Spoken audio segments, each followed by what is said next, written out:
กุลครูบาอาจารย์กุลศีลธรรมกรรมฐานจงมาปกห่มรักษาครูบาอาจารย์พระเจ้าพระสงฆ์ทุกรูป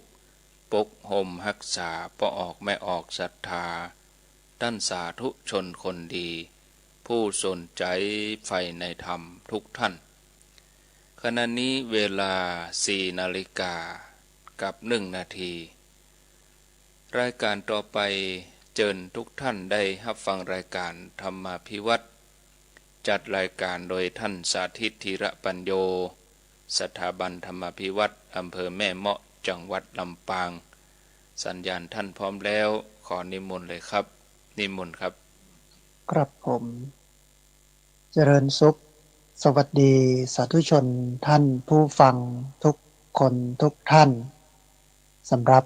สาธุชนท่านผู้ฟังที่ให้เกียรติรับฟังรายการธรรมาภิวัตรอันเป็นรายการวิทยุเพื่อการเผยแผ่พระพุทธศาสนาส่งเสริมการศึกษาและพัฒนาสังคมรายการนี้รับผิดชอบโดยอาตมาภาพพระสาธิตธีระปัญโยผู้อำนวยการสถาบันธรรมาภิวัตรสถาบันเพื่อเผยแผ่พระพุทธศาสนาส่งเสริมการศึกษาและพัฒนาสังคมตั้งอยู่ณที่พักสงฆ์สถาบันธรรมาภิวัตรบ้านศพเตินตำบลศพปาดอำเภอแม่เมาะจังหวัดลำปางรายการนี้มีทุกวันอังคารใน2 ช่วงเวลาคือตี 4ไปจนถึงตี 5และตี 5 เกิงไปจนถึง7 โมงแม่เจ้าออกอากาศผ่านทางสถานีวิทยุในเครือข่ายสถานีวิทยุคลื่นสีขาวเพื่อชาวประชาหลายคลื่นหลายสถานีหลายจังหวัดออกอากาศผ่านทาง Facebook Live ซึ่งเป็นไลฟ์สดของทางวัดไฝหินและสถานีวิทยุวัดไฝหินบันทึกเทปเอาไปออกอากาศผ่านทางสถานีวิทยุเพื่อการศึกษาและพัฒนาอาชีพ Radio Network FM 99.50 เมกะเฮิรตซ์ของวิทยาลัยเทคนิคกฟผแม่เมาะบันทึกเทปเอาไปออกผ่านทาง YouTube ของอาตมาภาพพระสาธิตธีระปัญโยเพจ Facebook ของสถาบันธรรมาภิวัตรและ Facebook ของพระสาธิตธีระปัญโยซึ่ง 3 ช่องทางสุดท้ายต่างหลังนี้ท่านผู้ฟังสามารถไปติดตามรับฟังย้อนหลังไป Copy ลิงก์ไปคัดลอกลิงก์ส่งแชร์เอาไปให้กับญาติธรรมทั้งหลายได้ยินได้ฟังกันได้แจ่มตัวท่านผู้ฟังวันนี้เฮาปะกันในบรรยากาศกลับมาเย็นมาหนาวแห่งครั้งหนึ่งหลังจากที่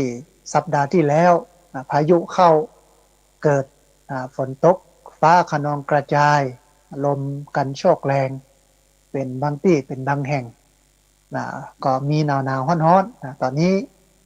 กลับเข้ามาสู่อากาศเย็นแต่ก็ปอหนาวแท้หมอกสบายๆนะฮะวันหนึ่งเนี่ยท่านผู้ฟังจะมีอยู่3 ฤดู ก็คือแม่เจ้าก็คือหนาวควายมาน้อยหรือว่าเที่ยงก็เข้าสู่หน้าร้อนตอนหัวค่ำอาจจะมีฝนตกเล็กน้อยหรือว่ามากนะฮะก็มันเป็นการเปลี่ยนผ่านจากฤดูหนาวเข้าสู่ฤดูร้อนในช่วงของเดือนปลายกุมภาในช่วงของเดือนมีนาเนี่ยเมษาก็จะเข้าสู่ฤดูร้อนนะฮะมันก็เป็นไปตามสภาพของดินฟ้าอากาศที่เกิดจากการเปลี่ยนแปลงไปนะท่านผู้ฟังก็ต้องดูแลสุขภาพต้องรักษาสุขภาพด้วยความที่วันหนึ่งเนี่ยมันมีถึง3 ฤดู มีหนาวมีร้อนมีฝนถ้าหากว่าเฮาบ่ดูแลสุขภาพให้ดีเฮาปรับตัวบ่ทันเนี่ยก็จะเกิดเจ็บเป็นเย็นไข้ขึ้นมาเพราะฉะนั้นท่านผู้ฟังด้วยความเป็นห่วงจากพระสาธิตธีระปัญโย ก็ขอท่านผู้ฟังทั้งหลายนั้นดูแลสุขภาพในช่วงการเปลี่ยนผ่านของฤดูเป็นหนาว เป็นร้อนเป็นฝนฮือดีนะอันนี้คือสภาพดินฟ้าอากาศนะฮะก็แอมสักประมาณ7 วันอาจจะหนาวเนี่ยสักประมาณ7 วันก็จะกลับเข้าสู่ความร้อนความเอาละต่อไปนี้นะฮะก็มีร้อนกับฝนหนาวอาจจะบ่พอมีเท่าใดนะฮะเพราะว่าหนาวมันก็เริ่มเริ่มจางฤดูกาลของมันไปนะอันนี้ก็แจ้งให้ท่านผู้ฟังทั้งหลายได้ทราบเป็นเรื่องที่หนึ่งของเจ้านี้สำหรับรายการธรรมาภิวัตรเรื่องที่สองท่านผู้ฟังสถานการณ์การแพร่ระบาดของโรคโควิดตอนนี้ ด้วยความที่สายพันธุ์ใหม่ของโรคโควิดเนี่ยก็คือสายพันธุ์โอมิครอนมันติดกันง่ายนะมันติดกันเร็วแต่มันบ่ร้ายแรงเท่าใดก็เลยทำให้ผู้คนเนี่ยติดโรคนี้จากการไปประชุมชุมนุมเพราะว่าจะเป็นขึ้นบ้านใหม่กา แต่งงานการงานบวชงานศพนี่เนาะรวมไปจนถึงร้านอาหารสถานบันเทิงเนี่ยกินข้าวห่วมกันอะไรอย่างห่วมกันเนี่ยวันนี้นะคนที่ติดเนี่ยตัวเลขอยู่ที่10,000 คนท่านผู้ฟัง1400ประมาณนั้นแต่ว่านี่1400วันนี้ยังมาแจ้งเตือนเดียวประมาณสัก7 โมงปลายๆก็จะแจ้งยอดมาแต่ว่าถือเอายอดของตะวานี้นะเป็นเกณฑ์นะฮะอยู่ที่1400สูงขึ้นนะจากที่ลดลงเหลือ2,000นะในช่วงก่อนข้ามปีนะฮะช่วงก่อนมกราในช่วงก่อนธันวาข้ามปีมกรามาปลายมกราก็ดูสีเพิ่มขึ้นเพราะว่ามีการเคลื่อนไหวไปหั่นไปนี่ผสมจุ่มนมนั่นนี่โน้นของผู้คนเฉลิมฉลองปีใหม่ก็เลยทำให้โลกนี้แพร่กระจายรวมไปจนถึงงานคัตเตอร์คืนบ้านใหม่แต่งงานงานบวชงานศพงานอะไรอย่างต่างๆก็เลยทำให้สูงถึงประมาณสัก10,000 กว่าคนก็มองว่า แอมสักน้อยๆนะประมาณสัก10,000น้อยๆก็คงจะอยู่ตัวแล้วก็จะดาวลงมาในช่วงมีนาจะลดลงในช่วงมีนาแต่ว่าก็จะไปเพิ่มขึ้น ในช่วงของเดือนเมษาในช่วงสงกรานต์นะเพราะว่ามีการผสมจุมนุมเฉลิมฉลองในช่วงสงกรานต์แล้วก็ทางรัฐบาลเปิ้นก็มีการยุดเรื่องของการเฉลิมฉลองสงกรานต์นี่หลายวันนะฮะมันก็จะไปเพิ่มช่วงนั้นมีนาเมษาพฤษภานะอาจจะมีการลดลงในช่วงมิถุนาประมาณนั้นนะฮะเพราะนั้นในช่วงนี้ท่านผู้ฟังก็ต้องระมัดระวังตัวเองเนอะสวมหน้ากากอนามัยล้างมือด้วยเจลแอลกอฮอล์นะแล้วก็โซเชียลดิสเทนซิ่งคืออยู่ห่างกันน้อยนึงบ่ใกล้กันแต่ว่าเวลาสถานการณ์มันเริ่มคลี่คลายเนี่ยเขามักจะภาษาหมอเนาะเพิ่นใจคำว่าอากาศเริ่มตกบ่ค่อยสวมใส่แมสบ่ค่อยล้างมืออย่างเงี้ยบ่ค่อยโซเชียลดิสเทนซิ่งก็คือบ่ค่อยอยู่ห่างกันเพราะฉะนั้นโรคเนี้ยมันติดง่ายมันเป็นง่าย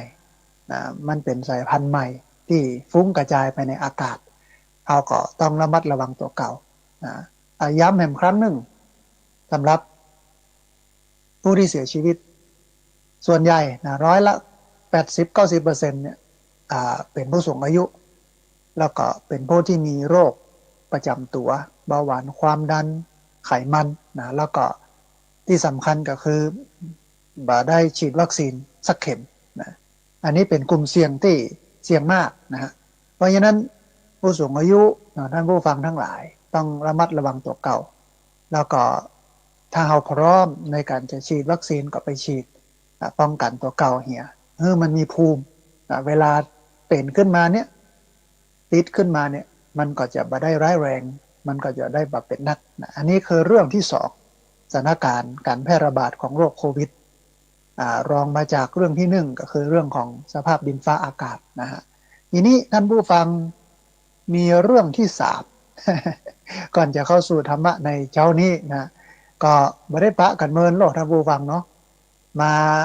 โฆษณาประชาสัมพันธ์เรื่องโน้นเรื่องนั้นสักน้อยกะก่อนที่จะเข้าสู่เนื้อหาสาระธรรมะ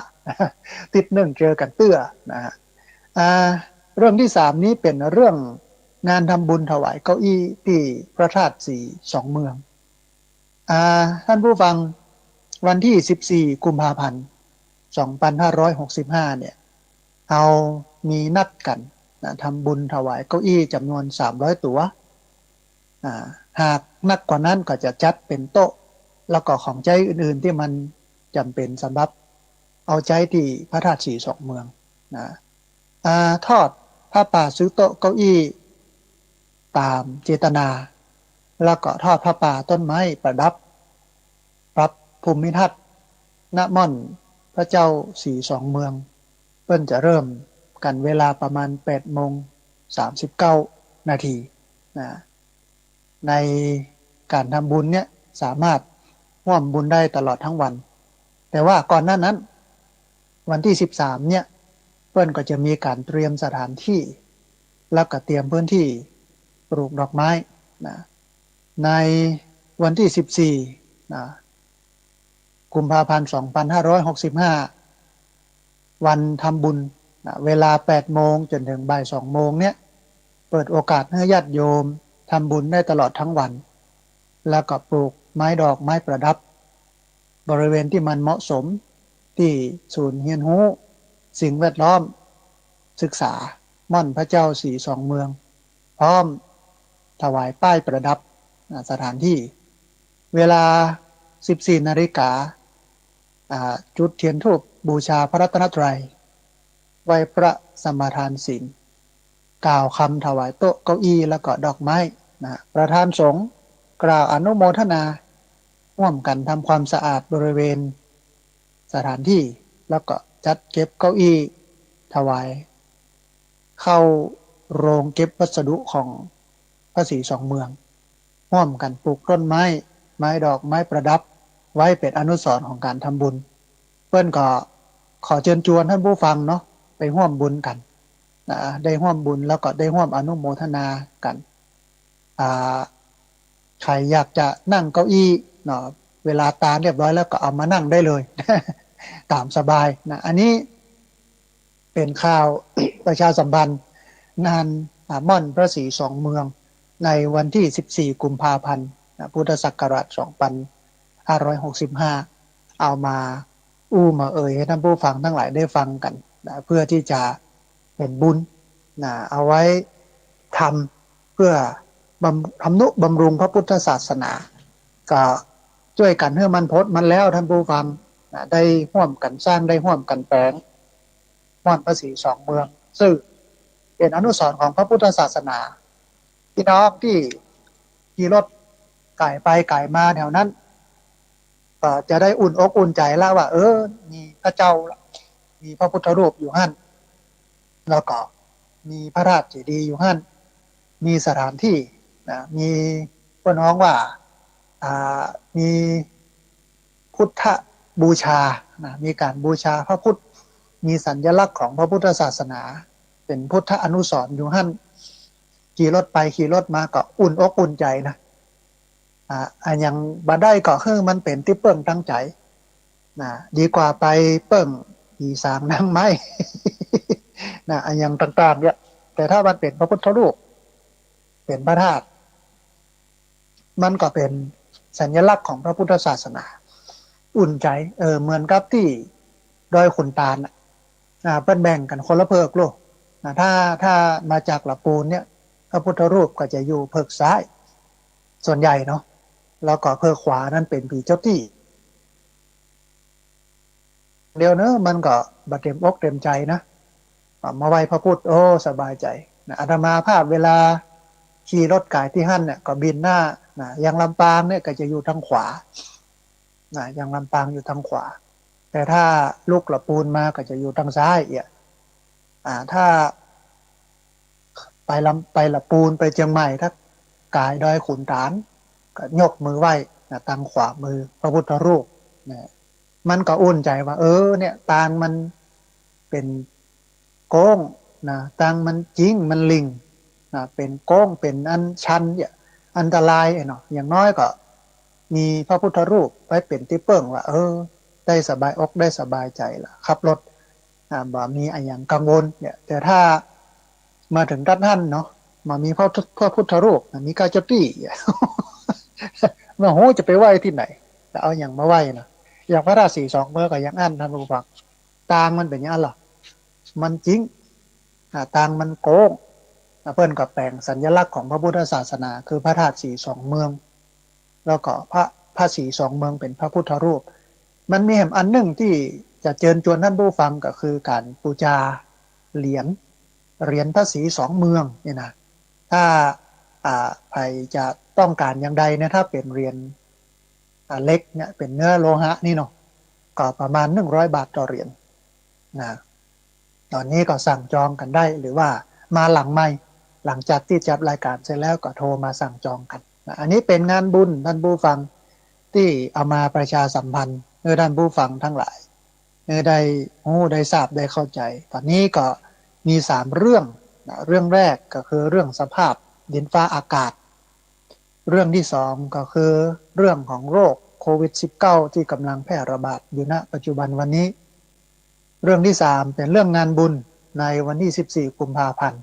2565ที่พระธาตุสีสองเมืองก็จะมีการถวายทานเก้าอี้นะก็ถ้ามันปัจจัยมันหนักมันล้ำมันหลายนะกว่าเก้าอี้ก็จะได้ไปจัดซื้อสิ่งของจำเป็นเอามาใจที่พระธาตุสีสองเมืองเนาะอันนี้ก็ประชาสัมพันธ์ให้ทราบนะฮะเอาละท่านผู้ฟังในช่วงที่1ของรายการนะเวลาเหลือประมาณสัก40 นาทีใน40 นาทีนี้ไปเจอข้อมูลในอินเทอร์เน็ตนะไปเจอข้อมูลในอินเทอร์เน็ตพูดถึงเรื่องของความเครียดมันมีผลต่อร่างกายนะมันมีผลต่อจิตใจหลายเรื่องหลายอย่างนะทำให้ตึงจิตใจตึงร่างกายเนี่ยได้รับผลกระทบนักนะฮะเป็นงานวิจัยของต่างประเทศท่านผู้ฟังเปิ้ลบอกว่าบ่มีภัยที่อยากเครียดนะเพราะหันกันอยู่ชัดเจนว่าอาการเหล่านี้นั้นมีแต่ส่งผลเสียต่อร่างกาย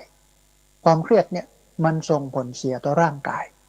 เวลาเราเครียดเนี่ยเรากินบ่ค่อยลำแต่กับบางคนกินข้าวลำนะแห้งเครียดแห้งตุ้ย บางคนกินบะลำแห้งเครียดแห้งพร้อมนะนอนบ่หลับนะกึดไปหลายเรื่อง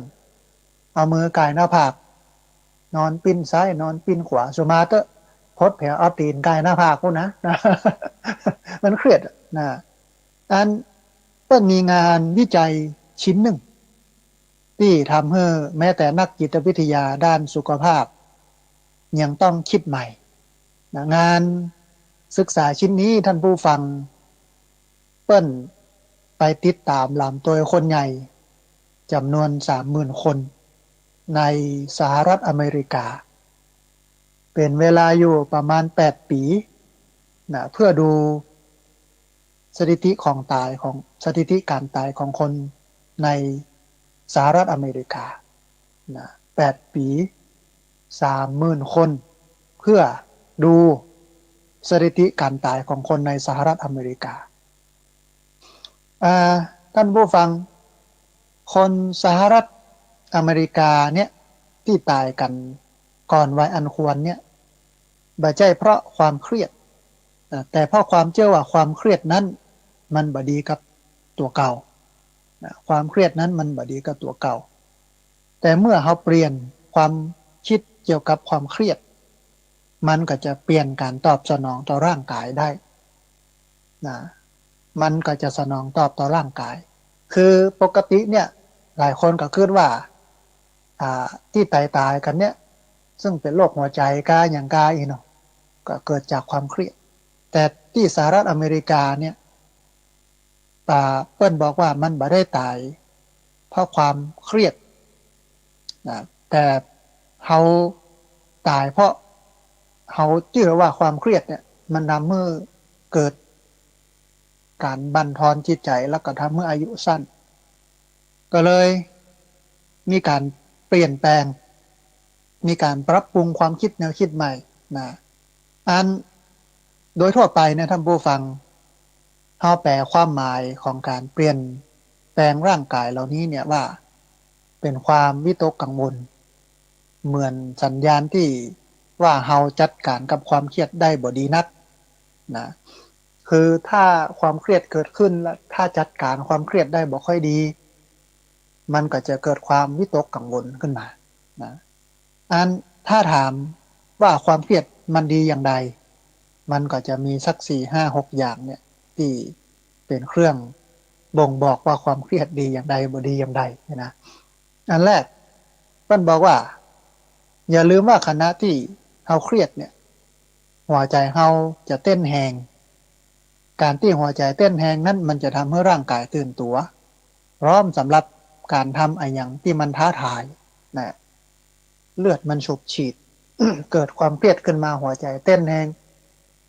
มันพร้อมที่จะเนี่ยอะไรอย่างนะที่มันเป็นเรื่องท้าทายทำเมื่อเกิดการทำในสิ่งที่มันท้าทายขึ้นมานะอันนี้เป็นข้อแรกเลยนะ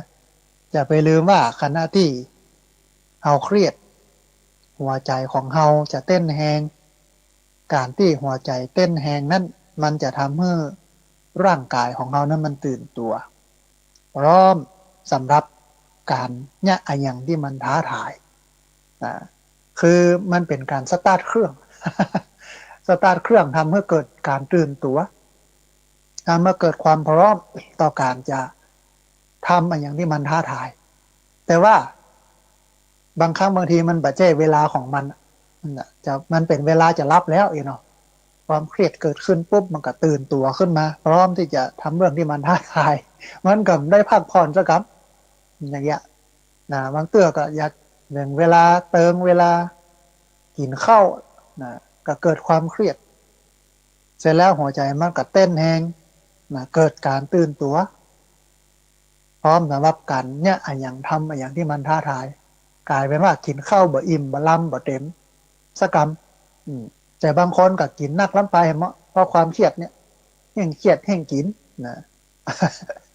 มันตรงกันข้ามนะมันมี2ประเภทบางคนถ้าเครียดปุ๊บเนี่ยกินนักนะกินนักแล้วก็นอนดีก็ทำให้เกิดเป็นโรคตุ้ยขึ้นมานะแล้วก็สุขภาพบ่ค่อยดีเพราะว่าบ่ค่อยได้ออกกำลังกายนะร่างกายก็ทรุดโทรมบางคนเนี่ย เครียดกินมาได้นอนบ่หลับนะกินมาได้นอนบ่หลับก็ส่งผลต่อร่างกายเหมือนกันก็เกิดผอมจ่อยไปเหียตัวแทนที่จะอ้วนก็ผอมไปเพราะเครียดนอนบ่หลับตาเป็นมีแพนด้านะขอบตาดำขึ้นเลยนะมานอนหลับเครียดอันนี้ซ้ำอันตรายอารมณ์แปรปรวนง่ายคนหมู่นี้นะอันนี้หนึ่งเนาะถ้าเกิดความเครียดขึ้นมาเนี่ยขณะที่เฮาเครียด หัวใจของเฮามันจะเต้นแรงการที่หัวใจเต้นแรงนั้น มันจะยะให้ร่างกายนั้นตื่นตัวเตรียมพร้อมสำหรับการทำอย่างที่มันท้าทายนะอันที่สองท่านผู้ฟัง ปฏิกิริยาตอบสนองความเครียดจะทำให้เฮาเนี่ยหายใจเร็วขึ้นโดยที่บ่รู้ตัวนั่นบ่ใช่ปัญหาเพราะว่ามันทำให้ออกซิเจนไปที่สมองของเฮานักขึ้นคือเมื่อเฮาเครียดเนี่ยสมองเนี่ยมันต้องการออกซิเจนไปเลี้ยงเพราะว่ามันกึดนักมันกึดหลายเรื่องมันกึดหลายอย่างร่างกายก็สูบฉีดเอาออกซิเจนไปเลี้ยงสมองสมองเนี่ยมันผลิตขออภัยผลิตชุดความคิดผลิตความคิดผลิตเรื่องราวต่างๆนักก็ใช้ออกซิเจนนักเฮาก็หายใจสูมาด้วยท่านผู้ฟังสวาบ เอาออกซิเจนเข้ามาโดยที่เฮาบ่รู้สึกตัวถ้าเกิดความเครียดขึ้นมาเนี่ยเพราะว่าสมองมันใจเลือดไปเลี้ยงนักนะฮะก็กึดหลายเรื่องหลายอย่างถ้าคนอันสมัยใหม่นี่ปะน้องว่าหัวร้อนนี่หรอ หัวร้อนเนี่ยหัวมันร้อนนี่เนาะมันกึดหลายเรื่องมันเนี่ยอย่างหลายอย่างเนี่ยมันก็ออกซิเจนต้องการออกซิเจนร่างกายก็ผลิตออกซิเจนหายใจ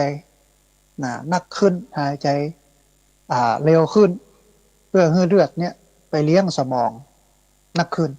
นะอันนี้เรื่องที่สองนะอันที่สามท่านผู้ฟังอัตราการเต้นหัวใจจะสูงขึ้นแล้วก็เส้นเลือดจะหดตัวลงมันอาจจะฟังพอว่ามันบดีต่อสุขภาพนะอย่างเงี้ยการเต้นของหัวใจสูงขึ้นเส้นเลือดหดตัวอย่างแต่ว่าท่านผู้ฟังมันทำให้ระบบหัวใจแล้วก็หลอดเลือดเนี่ยมันสูบฉีดดีกว่าเดิมนะการที่หัวใจมันเต้นสูงขึ้นแล้วก็หลอดเลือดมันหดตัวลงเนี่ยบ่ใช่ว่าเป็นเรื่องบ่ดีเสมอไปนะมันเป็นเรื่องดีเพราะว่ามันทำให้เลือดเนี่ยมันสูบฉีดนะไปทั่วร่างกายได้ดีเลือดสูบฉีดไปเลี้ยงสมองได้ดีเลือดมันเดินนะคนจีนให้ความสำคัญกับระบบการเดินของเลือดนะถ้าเลือดลมบ่ดีเนี่ยหน้าหมองหน้าคล้ำหน้าฝาดหายใจติดขัดเป็นนั่นเป็นนี่เพื่อนก็จะจีนโบราณเนาะเพื่อนก็จะฝังเข็มเพื่อเลือดมันไหลเวียนนะไปเลี้ยงสิ่งต่างๆที่ต้องการเลือดในร่างกายนะเลือดไปจุจอดหอดถึงทุกที่ทุกแห่งทำให้เลือดเดินนะกับหน้าอิ่มเอิบผ่องใสสมองแล่นนะเดินเหินสะดวกสบายเนี่ยเขาเลือดไปเลี้ยงดีเพราะฉะนั้นการที่เราเครียดแล้วก็หัวใจจะเต้นสูงเส้นเลือดจะหดตัวเนี่ยมันบ่ใช่เป็นผลเสียต่อสุขภาพอย่างเดียวมันเป็นผลดีต่อสุขภาพเพราะว่าเลือดเนี่ยมันสูบฉีดไปได้ด้วยดีทั่วร่างกายอันนี้ข้อที่สามนะฮะมาหนึ่งข้อที่สี่เปิ้ลบอกว่าออกซิโทซินออกซิโทซินเนี่ยที่ถูกหลั่งออกมาเวลาที่เราเครียดมันบ่ได้แค่มีผลต่อสมองเท่าอันท่านผู้ฟังมันยังมีผลต่อร่างกายของเราโดยนะมันเป็นยาแก้อักเสบแบบธรรมดาที่ช่วยให้หลอดเลือดของเราเนี่ยมันผ่อนคลายเวลาเราเครียดเนี่ยร่างกายมันก็จะหลั่งสารออกซิโทซินออกมานะที่จริงก็มองหลายคนก็มองว่ามันเป็นผลเสียต่อร่างกายมันมีผลกระทบต่อสมองนะนักวิทยาศาสตร์ เปิ้นก็พอกอยเห็นแง่มุมหนึ่งว่ามันก็เป็นผลดีนะเพราะว่าออกซิโทซินเนี่ยมันเป็นยาแก้อักเสบแบบธรรมชาติที่ช่วยให้หลอดเลือดของเขาเนี่ยมันผ่อนคลายในการตึงในการเครียดในการลำเลียงเลือดไปเลี้ยงสมองไปเลี้ยงส่วนต่างๆของร่างกายทำให้หลอดเลือดเนี่ยได้รับการผ่อนคลายโดยออกซิโทซินอันนี้เป็นผลดีอันหนึ่งที่เกิดจากความเครียดเครียดแล้วปุ๊บก็เลือดสูบฉีดไปเลี้ยงร่างกายส่วนนั้นส่วนนี้โดยเฉพาะส่วนสมองซึ่งใช้เลือดหนักนะฮะในการที่เลือดไปเลี้ยงส่วนต่างๆของร่างกายหรือเรียกไปเลี้ยงสมองก็ดีเนี่ยร่างกายมันก็จะผลิตสารออกซิโทซินขึ้นมาสารนี้มันก็เหมือนกับยาแก้อักเสบนะเหมือนกับยาแก้อักเสบที่มันเป็นยาแก้อักเสบธรรมชาติมันทำให้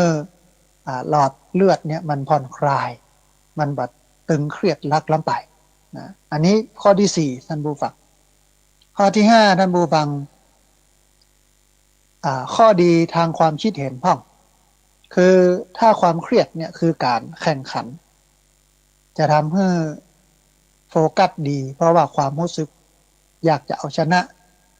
แล้วก็สมองจะหาเหตุผลมันเนี่ยให้เฮานั้นมีความกล้าหาญมุ่งมั่นขึ้นคือถ้าเกิดความเครียดมันก็จะทำให้เฮานั้นโฟกัสคือไปจับไปจ้องกับปัญหาที่มันเป็นปัญหาเนี่ยขึ้นก็อาจจะมองว่าใจตามแนวของอริยสัจสี่ก็ได้ มองพอว่าทุกข์มันเกิดจากอันไหนนะคือพยายามคิดถ้ามันเครียดมันเวลามันเครียดก็คือการหาทางออกของปัญหาเวลาเกิดปัญหาขึ้นก็จะเครียดนะสังเกตนะท่านผู้ฟังนะถ้าบ่มีปัญหามันก็จะบ่เครียดถ้ามีปัญหาก็เครียดนะทีนี้เมื่อมีปัญหาแล้วมีความเครียดแล้วเนี่ยความเครียดนั้นมันจะช่วยโฟกัสช่วยเจาะช่วยจ้อมปัญหาจำแนกปัญหาออกมาว่าเอ๊ะตุกคืออันหยังเนี่ยตุกคืออันหยังอ๋อตุกเนี่ยที่เราเป็นเนี่ยก็คือตุกละสภาพที่มันเป็นปัญหาไปโฟกัสไปเจาะไปจ้อมที่สมุทัยะก็คือสาเหตุของปัญหาว่าสาเหตุของปัญหานั้นคืออันหยังนะคืออันหยังเหตุที่ทำให้เกิดปัญหานี่คืออันหยังเสร็จแล้วก็ไปพอที่มรรคถ้ามันหมดปัญหานี้แล้วนะเขาจะสุขเขาจะสบายเขาจะดีเขาจะม่วนมอกใดฮะเนี่ยไปพอที่นิโรธเนาะไปพอที่นิโรธขออภัยท่านผู้ฟังไปพอที่นิโรธก็คือความดับปัญหาความหมดไปของปัญหาเมื่อปัญหานี้ดับลง เมื่อปัญหานี้หมดลงเมื่อเขาแก้ปัญหานี้ได้โอ้เขาจะสุขเขาจะม่วนมอกใดฮะนี่นะไปพอที่มรรคะวิธีการแก้ไขปัญหาอ๋อต้องแก้ด้วยวิธีนี้ก็ลงมือแก้ตามมรรคะนั้นเมื่อแก้ตามมรรคะกระบวนการของปัญหาทั้งหมดก็จะถูกทลายออกไปก็บ่เกิดความเครียดนะความเครียดก็จะลดลงแต่ว่าความเครียดเนี้ยท่านผู้ฟังแน่นอนว่ามันนำให้เฮานั้นไปจับภาษาวิชาการของฝรั่งว่าน้องว่าโฟกัสไปจับเอาปัญหาขึ้นมาพอว่าปัญหานี้เกิดจากไอ้หยังเป็นสาเหตุของปัญหานะก็ไปเจาะไปจ้อมตีสาเหตุของปัญหาเมื่อรู้ว่าสาเหตุของปัญหาคืออันนี้ก็ไปพอที่นิโรธความหมดไปความดับไปที่จริงนิโรธนี่เป็นพลังนะเป็นพลังที่อยากจะทำให้เรานั้นก้าวพ้นข้ามผ่านปัญหาเพราะว่ามันเป็นภาพหวังเป็นภาพฝันของการหมดไปของปัญหาถ้าเราหมดไปของปัญหาหรือปัญหาหมดไปแล้วเนี่ยมันจะสุขมันจะสบายมันจะม่วนนะก็คือนิโรธความดับไปความหมดไปของตัณหานะโอ้มันจะเหมาะอย่างอี้เนี่ย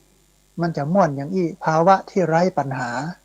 ภาวะที่หมดไปภาวะที่ดับไปของปัญหาเพราะฉะนั้นมีพลัง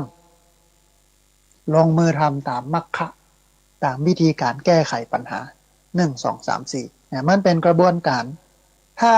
บ่มีปัญหา ถ้าบ่มีความเครียดกระบวนการเหล่านี้ก็จะมาถูกคิดขึ้นในสมองอ่องๆของเขาเพราะว่าความเครียดเนี่ยมันบีบมันทำให้เกิดการจับ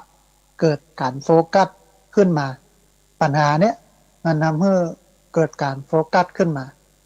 นำไปสู่การแก้ไขอย่างที่อาตมาภาพบอกอาศัยปัญหา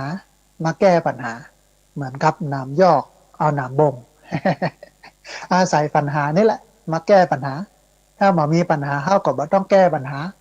ทีนี้เมื่อเขาเจอปัญหาบ่อยๆแทนที่เขาจะมองว่าเป็นความรำคาญเป็นความลำบากหลายคนเป็นอย่างนั้นนะโอ้จมเนาะว่าชีวิตนี้มีก้าปัญหาเป็นแต่ปัญหานะปะแต่ปัญหาเมื่อใดมันจะพ้นเมื่อใดมันจะเสี่ยงสักเตื้อแต่ถ้ามองมุมกลับ ตราบใดที่คุณเกิดเป็นมนุษย์ตราบนั้นคุณก็ปะแต่ปัญหาตลอดชีวิตแน่นอน อย่าไปลืมว่าทุกขาชาติปุณณปุนังนะการเกิดบ่อยๆเป็นทุกข์นะปัญจขันธาภราหเวขันธ์ห้าเป็นของนักเนิ่นพระเจ้าได้เจาะจงหรือชี้ไปเลยว่าทุกข์เนี่ยคือตัณหาคือขันธ์ห้าขันธ์ห้านี่เป็นตัวทุกข์ตราบใดที่มีขันธ์ห้ารูปเวทนาสัญญาสังขารวิญญาณเนี่ยคุณก็จะต้องเจอทุกข์นะคุณก็จะต้องประสบแต่ความทุกข์บอกว่าจะเป็นทุกข์ชนิดไหนบอกว่าจะเป็นทุกข์อย่างใดต้องเจอทุกข์แน่นอนนะทีนี้ ถ้าหลายคนเกิดการเรียนรู้ใหม่ทำความเข้าใจใหม่ว่าอ๋อมันเป็นตถาตาใจภาษาของพระพุทธเจ้าใจภาษาของหลวงพ่อพุทธทาสเป็นตถาตาคือมันเป็นอย่างเงี้ยมันเป็นอย่างนี้มันเป็นเช่นนั้นเองนี่นะมองว่าอ๋อมันเป็นเรื่องปกติของชีวิตที่จะต้องเจอปัญหาตราบใดที่เฮายังบ่ได้บรรลุมรรคผลนิพพาน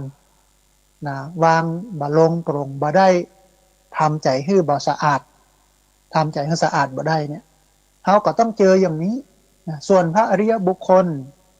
พระอรหันต์ทั้งหลายเปิ้นก็อยู่กับโลกเนี่ยเปิ้นก็เจอปัญหาเหล่านี้แต่ใจเปิ้นบ่เป็นปัญหาใจเปิ้นบ่เป็นปัญหาใจเปิ้นหมดไปจากปัญหาปัญหาหมดไปจากใจมองปัญหาเป็นเรื่องธรรมดาเหมือนที่พระพุทธเจ้าบอกว่าทุกนั้นมีไว้ให้แก้ไม่ใช่มีไว้ให้กลุ่มหรือกบเกลื่อนโลกนั้นมีไว้ให้เหยียบไม่ใช่มีไว้ให้แบกทุกนั้นมีไว้สำหรับเห็นไม่ใช่มีไว้สำหรับเป็นทุกขะ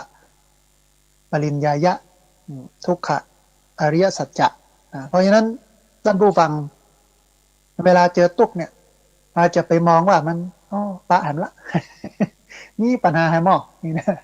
โอ้นี่ก็ปัญหาเฮ้ยนี่เนาะก็มาแล้วเครื่องทดสอบประจำชีวิตเราต้องมองว่ามันเป็นเครื่องทดสอบประจำชีวิตเพราะว่าทุกขณะทุกเวลานาทีของชีวิตเนี่ยมันก็จะมีปัญหาเข้ามาอย่างเงี้ยนะฮะมีเรื่องมีราวต่างๆเข้ามาอย่างเงี้ยถ้าเรายิ่งแก้เรายิ่งมีทักษะนะเราแก้ปัญหาได้เนี่ยเมื่อแก้ได้แล้วเนี่ยมันมีภูมิคุ้มกันมีภูมิต้านทานมีทักษะชีวิตเพิ่มนักขึ้นนักกว่าเก่าต่อไปนี้ปัญหานักก็จะกลายเป็นเบาละปัญหาเบาก็จะกลายเป็นบ่ห้อยน้อยจากลายเป็นเล็กเป็นน้อยไปเหี้ยก็จะบ่มีปัญหาท้ายที่สุดจะมองว่าอ๋อมันเป็นอย่างนี้ตถาตามันเป็นเช่นนั้นเองเพราะฉะนั้นใครที่ยังมีชีวิตอยู่แล้วก็มีชีวิตต่อไปเนี่ยแน่นอนทุกคนทุกท่านบอกว่าหนุ่มบอกว่าเฒ่าบอกว่าพ่อใจไม่ยิงท่านผู้ฟัง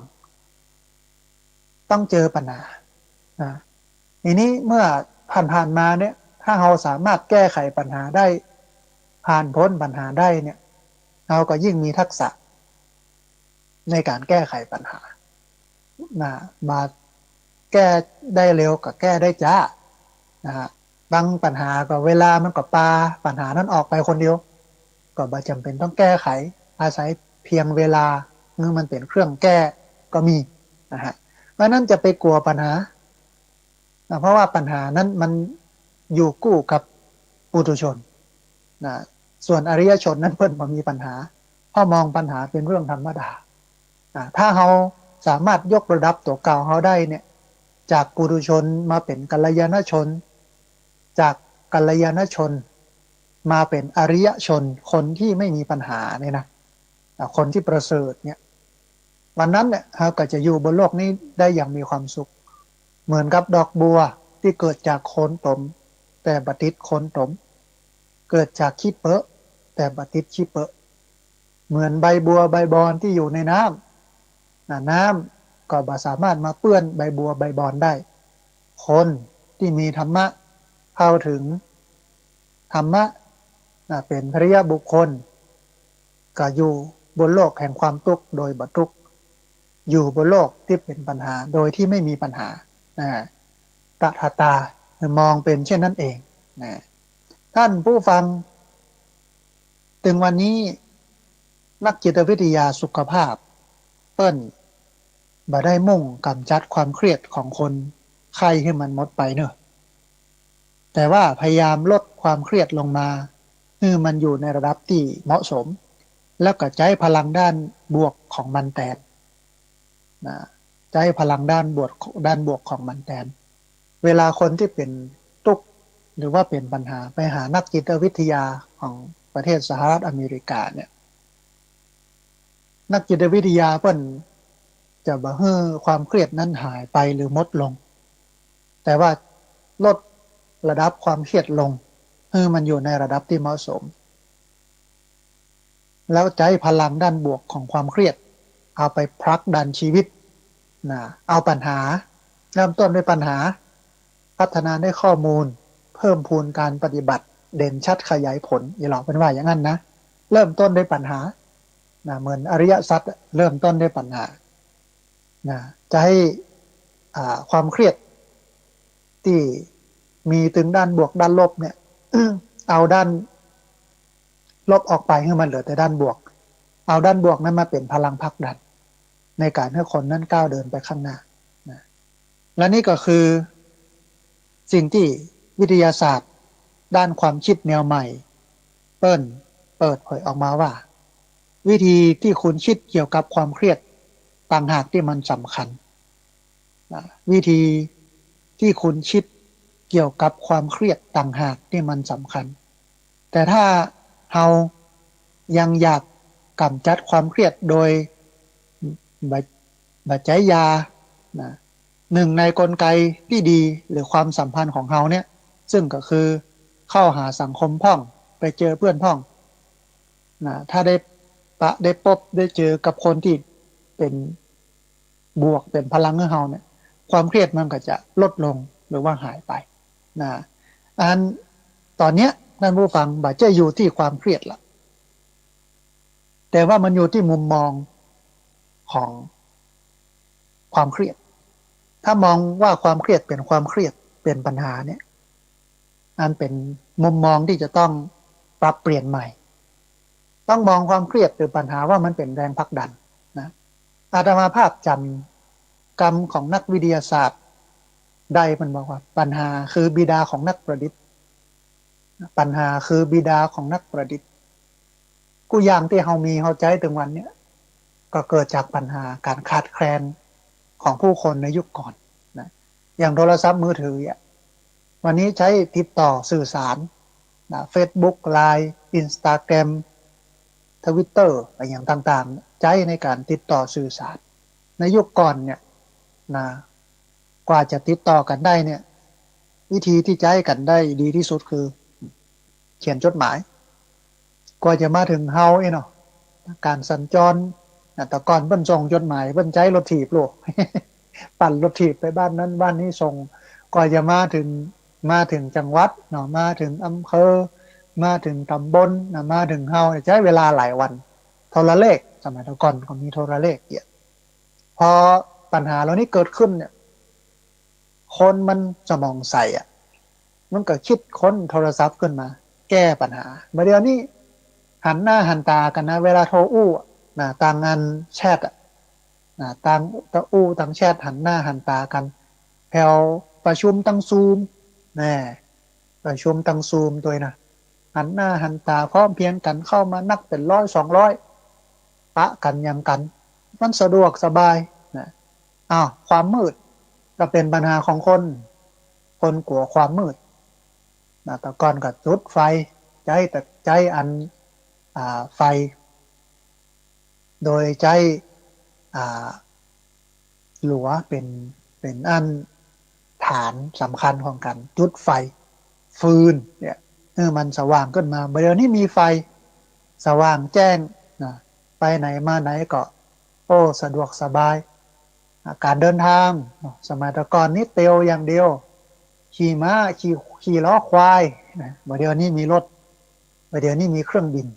นะแล้วก็ญี่ปุ่นมีชินคังเซ็นรถไฟความเร็วสูงนั่งไปปื๊ดเดียวกำเดียวก็ถึงแล้วมันสะดวกหลายเรื่องน้ำแต่ก่อนต้องไปตักไปหาบเอาห้วยวนไปสาวน้ำทุ่ง อาตมายังตันอยู่นะผู้ฟังนะสาวน้ำทุ่งจากน้ำบ่อขึ้นมาเนี่ยนะตักน้ำใส่คุใส่ปี๊บนะแบกไปบ้านเอาไปใส่หม้อโอ่งนะเดี๋ยวนี้เปิดน้ำประปาไหลออกโจกสบายนะเว้นไว้แต่น้ำประปาบ่ไหลบ่ออก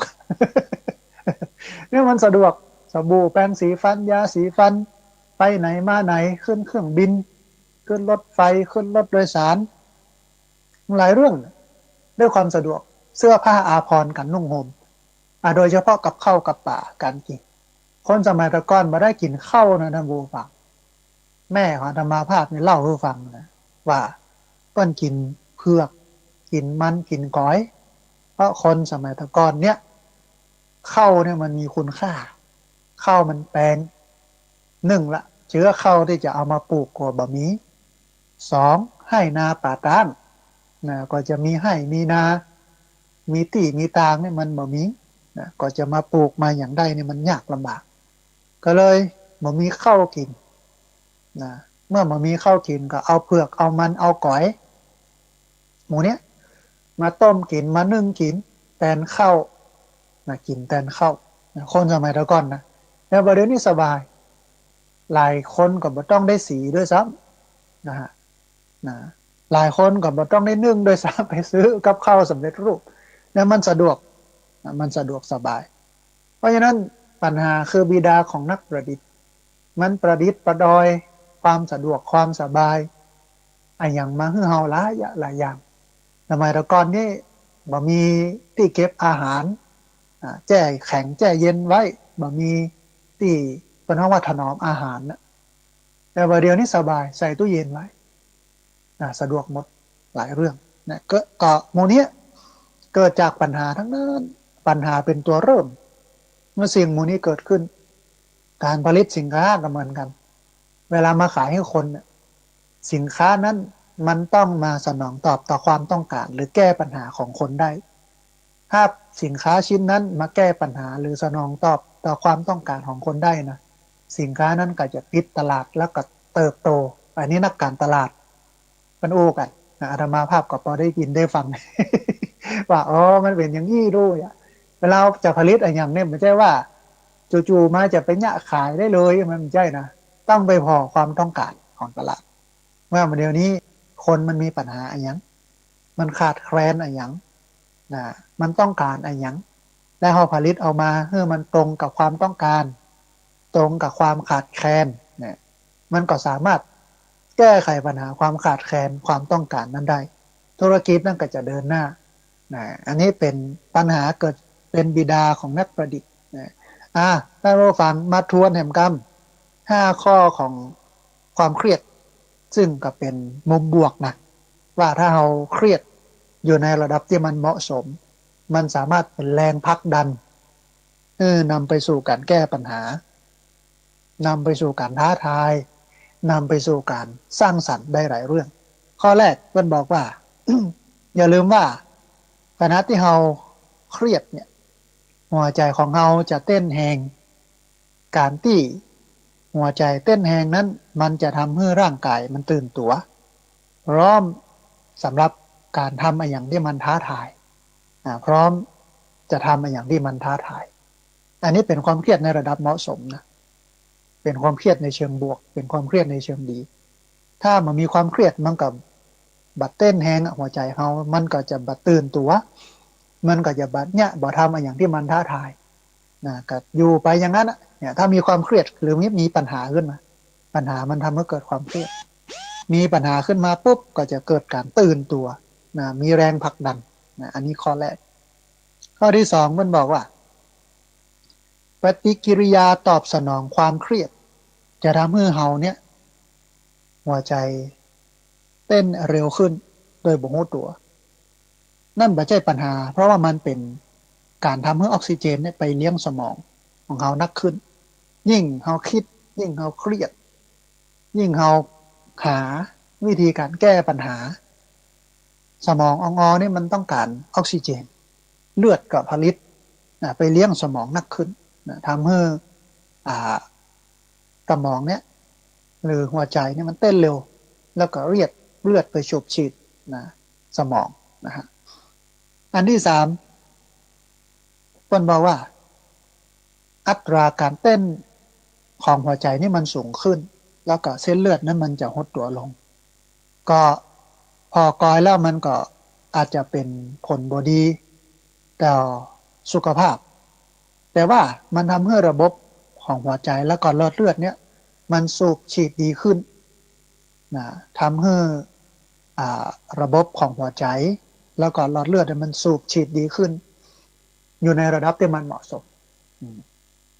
จากที่มันอยู่บาลานซ์ไปถึงวันไขมันกับไปเกาะมันพ่องอย่างกับไปทำให้มันเกิด ความหนืดความจ้าลงแต่หัวใจมันเต้นเร็วขึ้นเกิดการคิดการแก้ไขปัญหามันทำให้หลอดเลือดมันหดตัวนะก็เป็นผลดีต่อสุขภาพนะมันสูบฉีดได้ดีขึ้นนะฮะอันนี้อันที่สามอันที่สี่คือออกซิโทซินที่ถูกหลั่งออกมาเวลาที่เราเครียดเนี่ยมันเป็นผลบวกนะมันเป็นยาแก้อักเสบแบบธรรมชาติที่ช่วยให้หลอดเลือดของเขานี่มันผ่อนคลายนะช่วยให้หลอดเลือดของเขานี่มันผ่อนคลายวัดใจว่าเป็นเรื่องที่เสียล้ำไปมันก็เป็นผลดีต่อร่างกายอย่างหนึ่งนะฮะและอันสุดท้ายท่านผู้ฟังข้อดีของความคิดนะถ้าเราเครียดนะกับเรื่องต่างๆเนี่ยมันจะทำให้ความคิดเนี่ยโฟกัสหรือจับปัญหานั้นมาพิจารณาถึงอันยังที่มันเป็นเหตุของความทุกข์แล้วก็ความทุกข์เกิดจากอันยังเป็นเหตุของความทุกข์เมื่อดับทุกข์ได้แล้วมันจะสบายอย่างใดแล้วก็วิธีการในการแก้ปัญหานะฮะอันนี้ก็มี5อย่างที่เป็นผลดีของความเครียดเพราะฉะนั้นคนจำนวน 30,000 คนแล้วก็8 ปีในการวิจัยเรื่องนี้ของสหรัฐอเมริกาเนี่ยมองว่ามันบ่ใช่อยู่ที่ความเครียดเพราะความเครียดมันเป็นของคู่กันกับมนุษย์ปุถุชนแต่มันอยู่ที่วิธีการมองความเครียดนะถ้ามองความเครียดนะเป็นเรื่องของธรรมดาเป็นเรื่องที่มันอยู่คู่กันกับมนุษย์แล้วก็เป็นเรื่องที่จะต้องลดระดับให้มันอยู่ในความเหมาะสมเพราะว่าเมื่อมันอยู่ในระดับที่มันเหมาะสมแล้วมันเป็นแรงผลักดันมันเป็นผลบวกมันทำให้เกิดการสร้างสรรค์มันทำให้เกิดการพัฒนาหลายเรื่องอันนี้จะเป็นผลดีต่อมนุษย์นะฮะก็ท่านผู้ฟังความเครียดนั้นมันบ่ใช่ว่าบ่ดีเสมอไปความเครียดคือปัญหามันนำไปสู่วิธีการในการแก้ไขปัญหาความเครียดเนี่ยมันเป็นแรงผลักดันถ้าเป็นภาษาจิตวิทยานะก็คือเป็นแรงกระตุ้นเป็นแรงเร้าให้เราไปแก้ปัญหาเมื่อแก้ปัญหาเสร็จจบก็ความเครียดมันก็จะลดลงก็กลายเป็นความสุขถ้าเราจะได้ก็คือทักษะของชีวิตทักษะในการใช้ชีวิตในการแก้ปัญหาทีนี้มันก็มีปัญหาขึ้นมาตึงวันเราก็แก้มันตึงวันมันเป็นเรื่องธรรมดาคือมองปัญหาว่าเป็นเรื่องธรรมดาจะไปมองปัญหาว่ามันเป็นตัวซวย อย่าไปมองปัญหาว่ามันเป็นเรื่องวุ่นวายนะว่ามันเป็นเรื่องบ่ดี เพราะตราบใดที่เรายังมีกิเลสอยู่ตราบใดที่เรายังอยู่ในโลกมนุษย์อยู่ตราบใดที่ยังเป็นปุถุชนอยู่ยังบ่ได้เข้าสู่ความเป็นอริยชนเนี่ยตราบนั้นเราก็จะต้องเจอเราก็จะต้องปะปัญหาอย่างนี้นะปัญหาเหล่านี้ มันก็ย่อมมากวนใจเรามันก็ย่อมมีมาเสมอนะอันนี้เป็นช่วงที่หนึ่งนะของรายการธรรมาภิวัตน์อันเป็นรายการวิทยุเพื่อการเผยแพร่พระพุทธศาสนาส่งเสริมการศึกษาและพัฒนาสังคมซึ่งดำเนินรายการโดยอาตมาภาพระสาธิตชีระปัญโยผู้อำนวยการสถาบันธรรมาภิวัตน์สถาบันเพื่อเผยแพร่พระพุทธศาสนา